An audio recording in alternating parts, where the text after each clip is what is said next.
யார் மெய்மறந்து இறைவனை வழிபடுறாங்களோ அவங்க அத்தனை பேருக்குமே முருகன் முன்னாடி போய் நின்னா தன்னை எறியாம கண்ணீர் வரும். சொல்றாங்க தேவாரத்துல, காதலாகி கசிந்து கண்ணீர் மழி ஓதுவார்தமை நன்னறி குவிப்பதுன்னு சொல்றாங்க.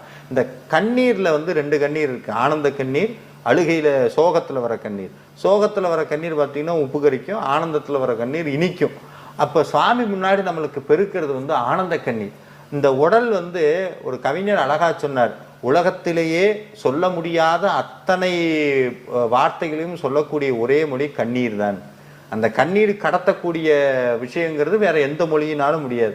அப்போ முருகனை பார்த்த அடுத்த நிமிஷம் உள்ளுக்குள்ள நம்மளறியாம கவலையினாலையும் கண்ணீரும் கவலையும் கஷ்டத்தையும் நினைக்காம நம்மளை மறந்து ஒரு 2 சொட்டு கண்ணீர் வருதுன்னா முருகன் உங்களுக்குள்ள இருக்காருன்னு அர்த்தம். உங்களுக்குள்ள பக்தி கணிஞ்சிருச்சுன்னு அர்த்தம். இந்த ஆத்மா பரிபக்குவமாய் அடுத்த நிலைமைக்கு முருகன் கூட்டிட்டு போறதுக்கு உண்டான அடையாளம்.